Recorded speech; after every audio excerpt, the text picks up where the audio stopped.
Today we have something a bit more sensible than yesterday's modern set, and this is a York 861 from a bulk trade customer, and he says this has been in goodness knows how many lorries over the years. And what I've done is to put the microphone housing through the dishwasher.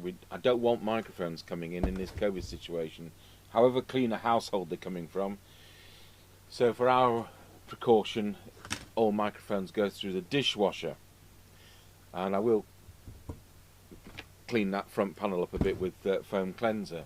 And it says on the top, question mark 4 watts, quite possible. Display question mark full service. Now, we're highly unlikely to do anything with the display because I'm highly unlikely to be able to get the original part for the display, and I'm not putting pretend ones in, so there we go.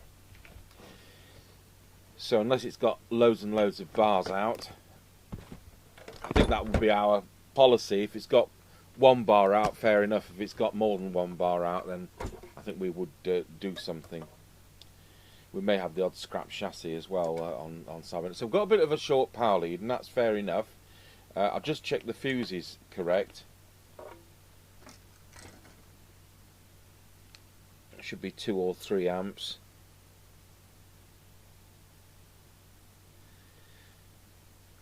Well, it's been in so many vehicles I can't even read the fuse. Where's our fiberglass brush?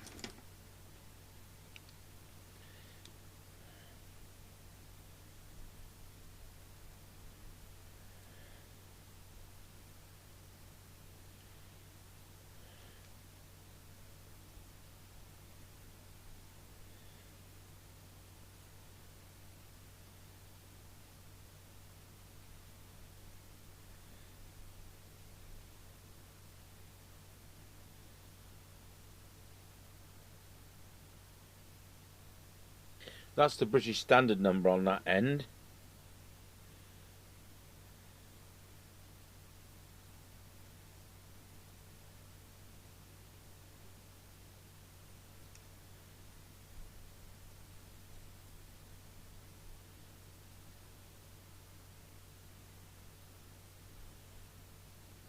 No, I can't read it, and it looks thicker than I would expect. So I'm going to throw it away, and he's going to have a new one whether he likes it or not.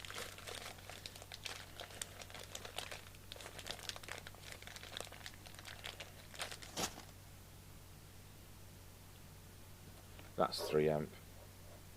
It's as high as you want to go as well. We always put 2 amp in as recommended, but these newer CBs are taking 1.6 amps on transmit, so we've kind of swapped over to 3. So that's his power lead. We'll put that on one side, and we'll use our power lead to do the work on the radio. And I'll use our microphone as well.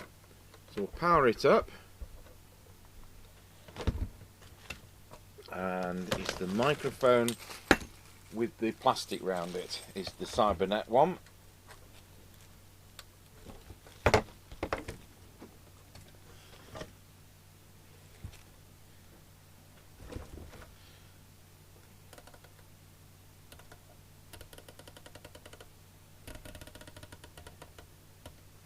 Okay, so we're in normal power mode, and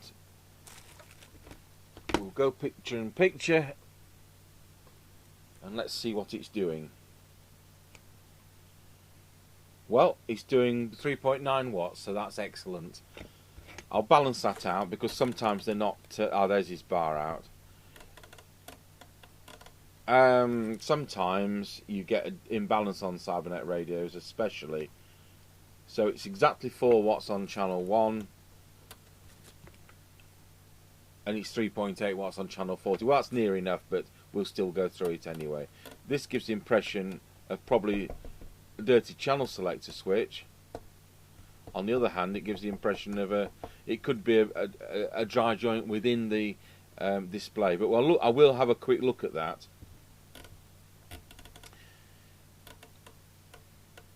So we'll see what it's doing on receive. Oh, let's see what the deviation's like. Wallow. Oh, we're in AM. Wallow. Let's have a look.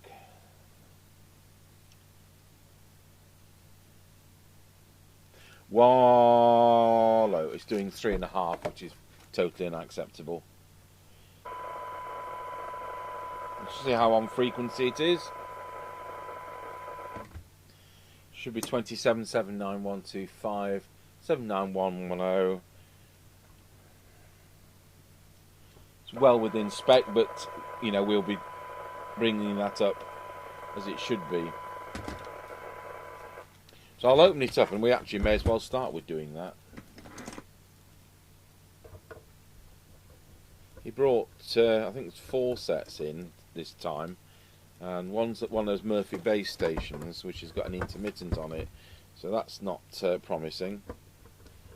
And then he's got, I think it's a Fidelity 2000, which is going to be the same chassis as this, and unfortunately some Wally's 80 channeled it, so that's all got to come out. And then he's got the Amstrad 901, the Hong Kong but genuine Hong Kong version. So if you've heard me say this before, there was the 89.99 made in Japan Amstrad 901, there's the 59.99 made in Hong Kong Amstrad 901, which is what this is. Then there's a 29.99 fake copy made in Hong Kong, and you have to open the set up with those.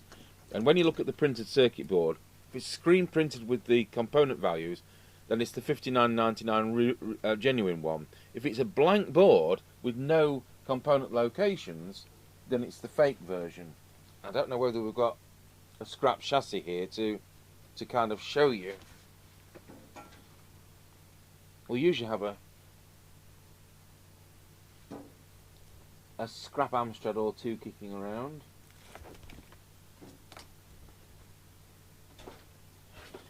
If you see the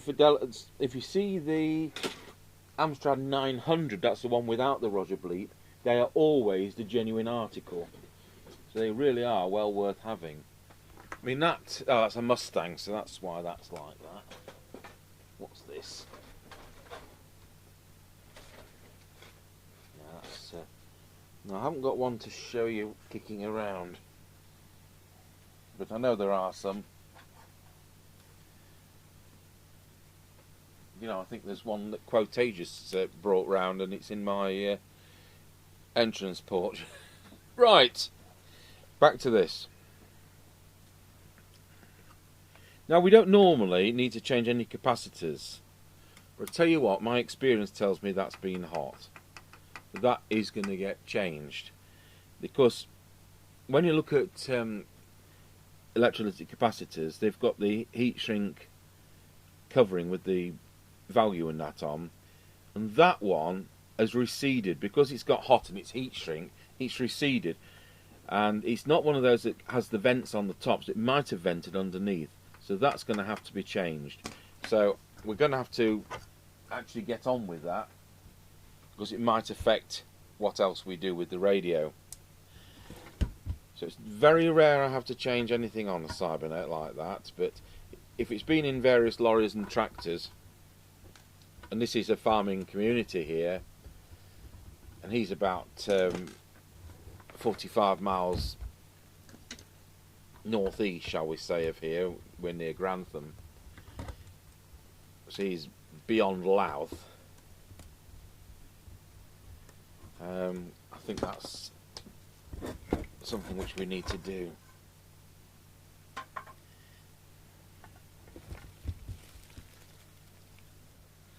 So, having removed it, it's 1000 microfarads at 16 volts, and it's got a bit of, it looks like it's got a bit of leakage coming out of the bottom, so we'll put it on this ESR meter.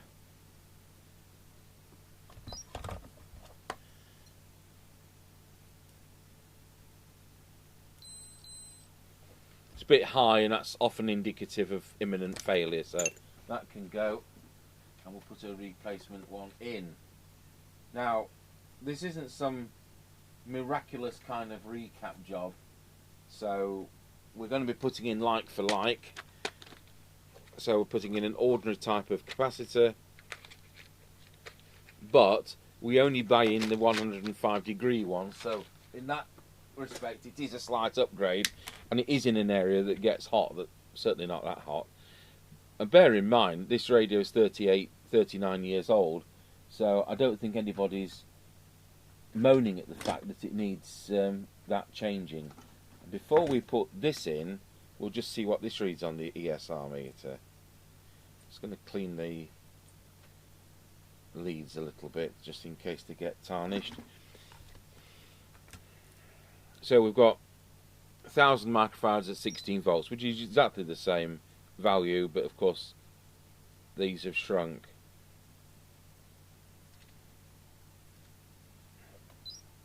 In actual fact, this happens to be a Nicky con, so it doesn't get better than this.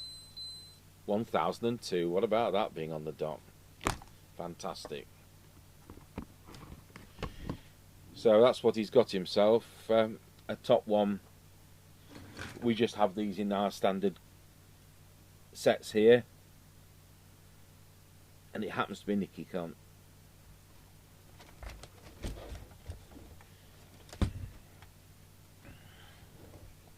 So what's this going to cost? About 50 pence.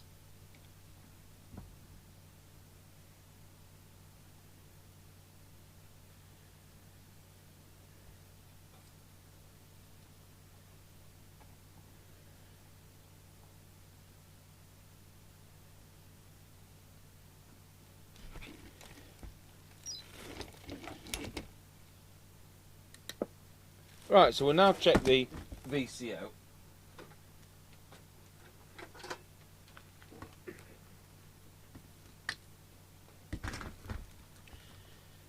So we know these sets have a floating chassis, so we just need to connect to negative, just like that. We'll just check by going on to positive that we've got a voltage, and it's resistor 4 far end, and it should be 4 volts, and it's 3.95, and on transmit, oh, this is, hang on, this should be channel 40. Aha, on unplug the extension speaker. Yeah, it needs to be 4 volts. So that needs to come down a fraction. So what can happen here is it's going to end up with channels missing.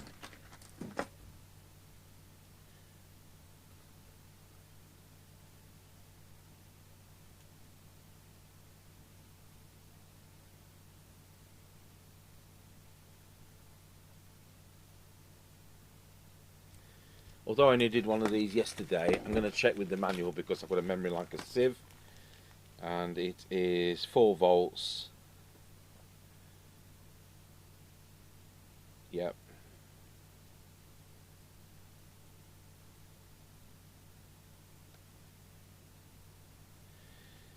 Set the unit to receive mode, select channel 40, test point 1, set to transmit mode, adjust CT1.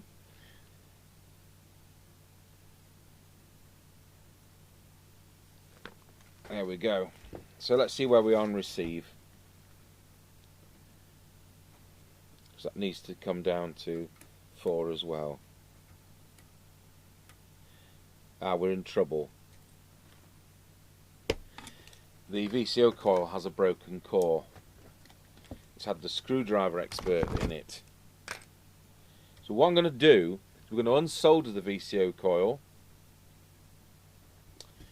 and hopefully I'm going to be able to get it out from the other side. Otherwise we'll have to get one off a scrap set. And of course one of the problems with a lot of the scrap sets, the reason they're scrap is because people have messed with them in the VCO department in attempting to do dodgy mods. So we'll get that out and come back. Right, so having got the can out, some of these are all the way through on different coils, but on this case we can hopefully extract it by taking it out from the bottom. I can feel all the nastiness. It may be broken all the way through, it may not be, but I've got it out.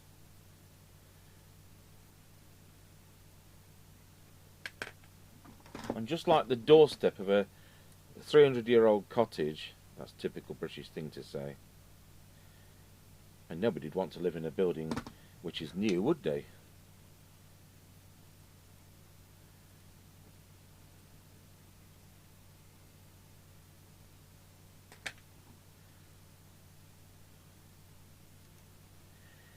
And as you can see, that is broken. What I'm going to do is we'll put that in the other way around. We can usually get away with that. The fact there's a bit missing just alters the tuning position slightly. So the nasty bit we've managed to extract.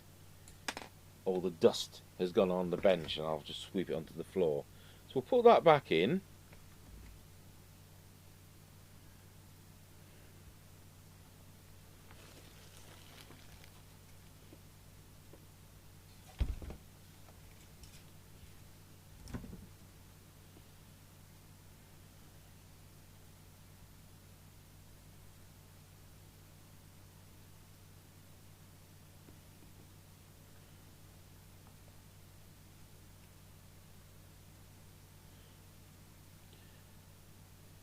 And any soldering we do will be cleaned up with isopropyl alcohol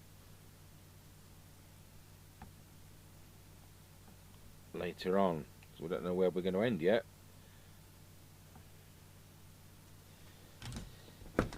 Now, although it's not ideal to do this when it's still hot, I'll just put that earth strap back on.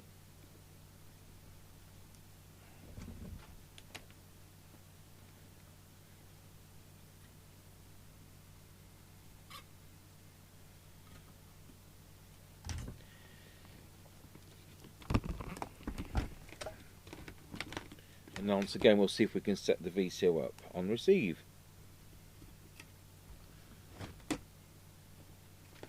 So we're still on channel 40, same test point, and of course it's miles out because I've put it in a random position.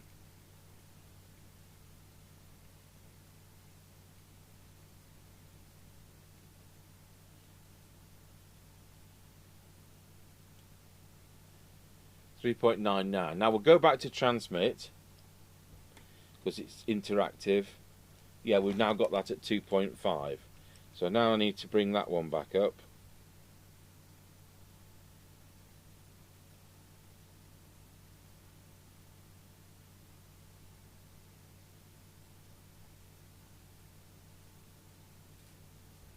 .99. Now we'll go back to receive 4.02. Transmit 4.01, receive 4.02. It's supposed to be within 0.1 of 4 volts, and that certainly is. So now we're going to go to channel 1. We're going to check it's in lock, and it wants to be somewhere around 2.5. So that's receive, that's transmit. So we've got it spot on. I don't think that core's going anywhere, but you can tell why. You can see why they fill those with wax, especially when they're shipping them from Japan. So have we still got... Oh, we'll do the frequency while we're at it, seeing as I've got it on the screen. So just bring that in. And that's just reminded me to change the radio to channel 20.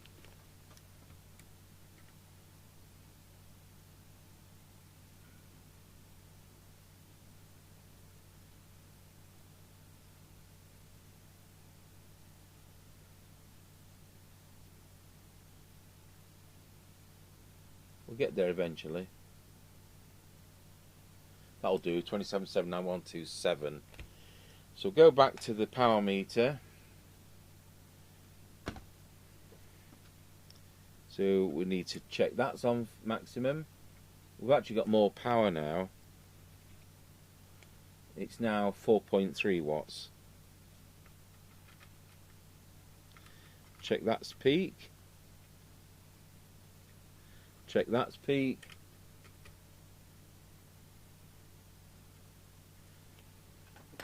Then moving over to the green tool, make sure that's peak.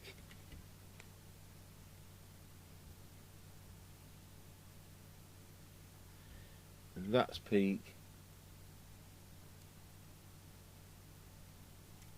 And that's peak. So now we follow the manual, because this is the important bit to get it balanced. It's there somewhere.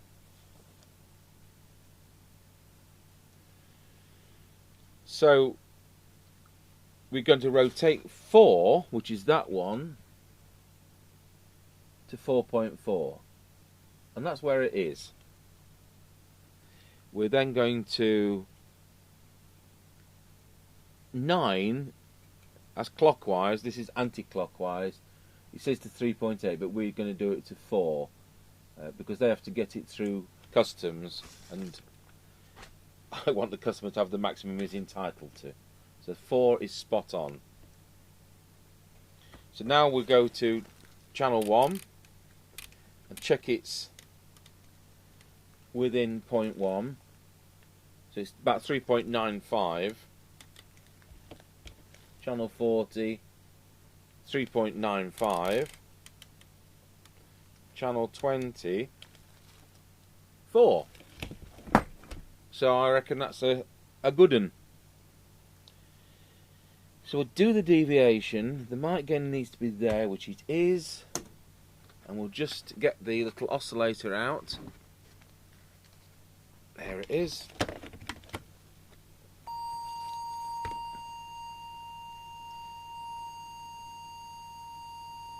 And that needed to come down a bit. See where we are now. Wallow. We're too quiet.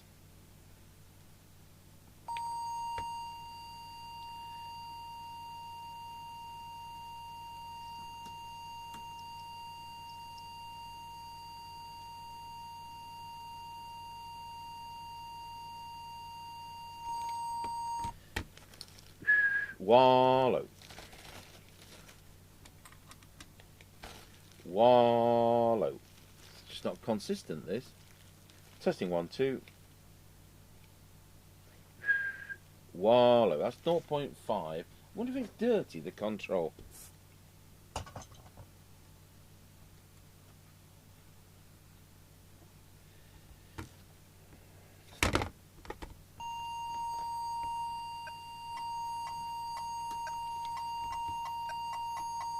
Oh my goodness, I've gone and pressed something wrong. This thing has a metronome built into it. There we go. Try again.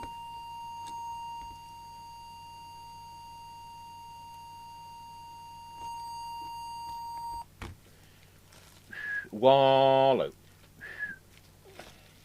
Wallow.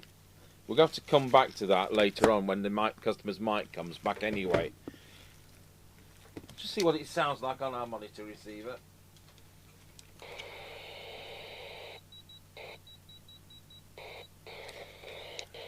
Tango 21, testing. Well, something's dodgy there. Yeah, we'll come back to that.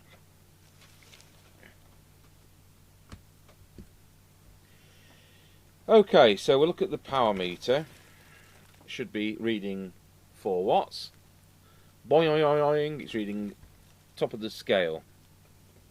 We'll adjust that.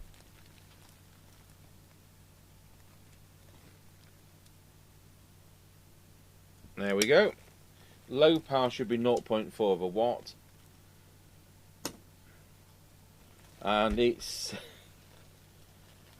goodness knows what, it's beyond 3. Now these usually want cleaning, so I'll just do that as a matter of course.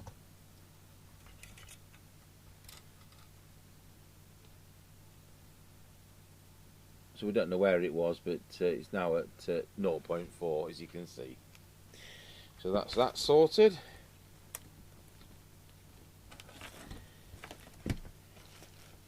So apart from we're going to have to backtrack on deviation, as far as I'm concerned, the transmit looks fine.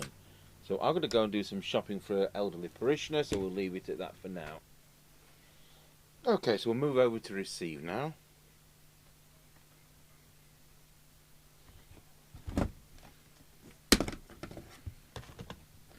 I've got the mic out of the dishwasher and put it back together. That's what I'm looking for. Extension speaker. So we'll put S9 on the radio.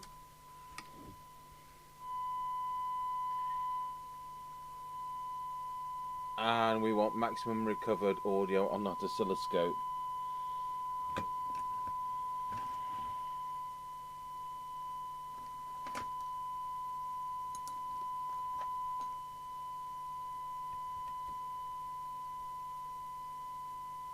That was already at peak, so no improvement. So while we're at it, we'll do the S meter, which is saying plus 30-ish. So that's there. Oh, that's another dirty preset.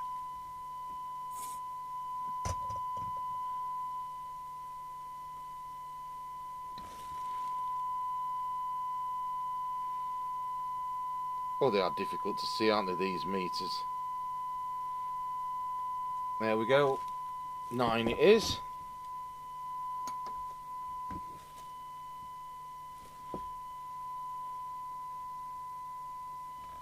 So when I took the tool out, I knocked it. There we go. See whether we can get anything extra out of it.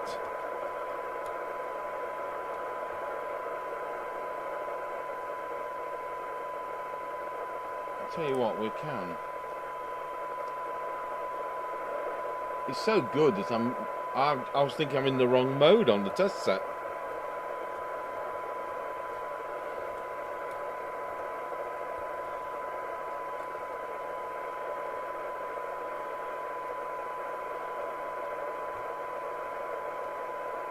Just can't find the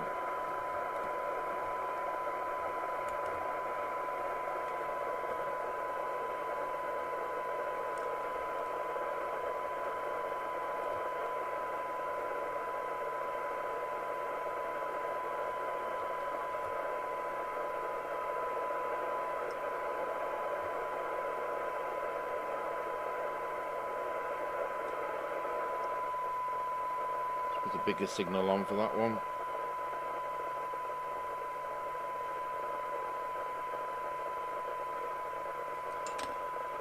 Change tools for the next one.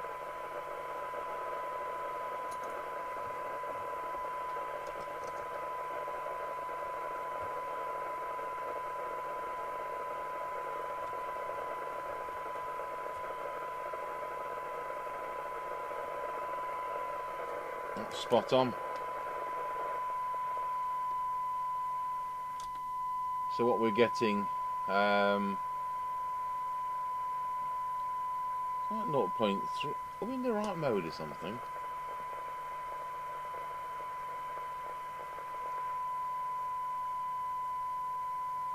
So 0.75 for 20 dB, 0.75 for 12 dB,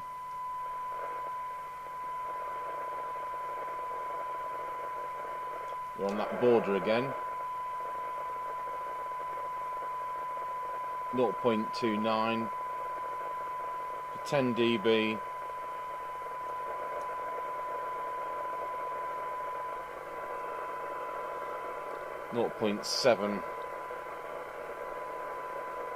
What are we talking about? 0.2223. So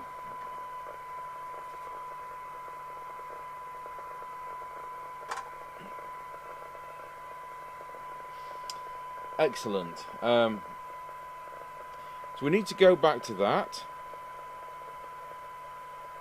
and we need to set the squelch.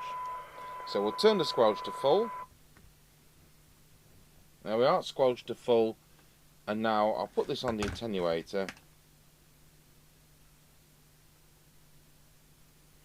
and we want this to be 100 microvolts for the squelch to come in. There's 10, 30, 100, 300, and it's going on. So we need to adjust the squelch till that comes in, and it's hidden somewhere under there. It's got lots of hidden bits, this radio.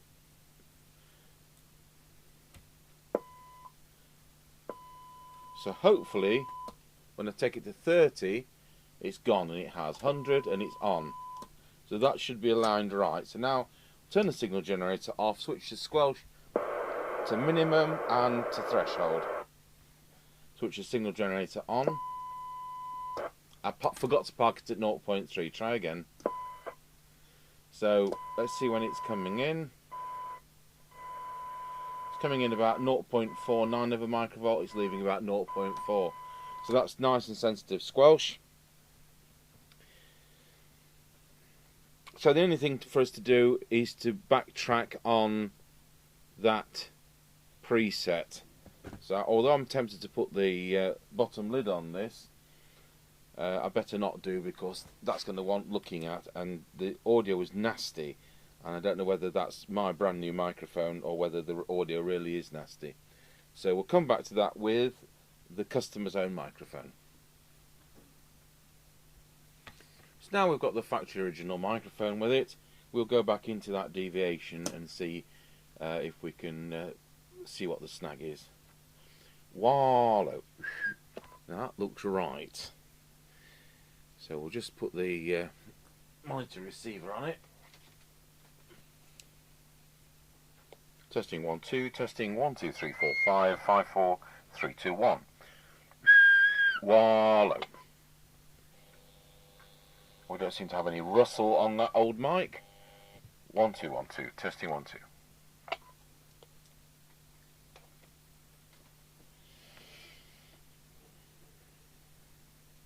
Right, we'll put it back together.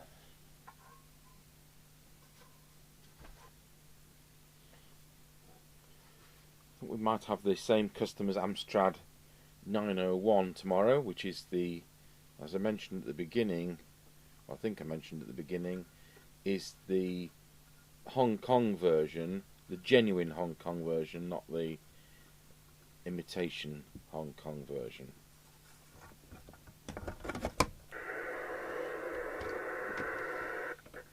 One Nano Roger.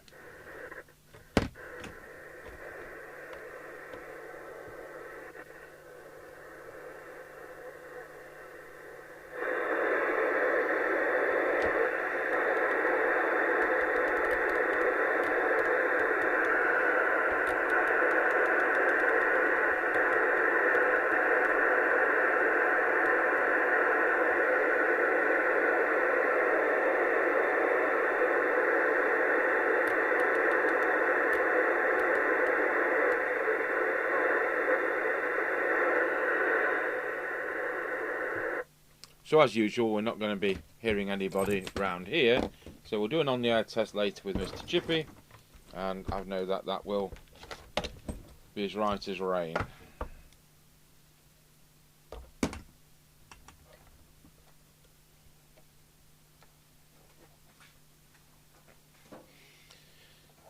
So that's the York 861 with the Cybernet chassis from 1981. Thank you for watching.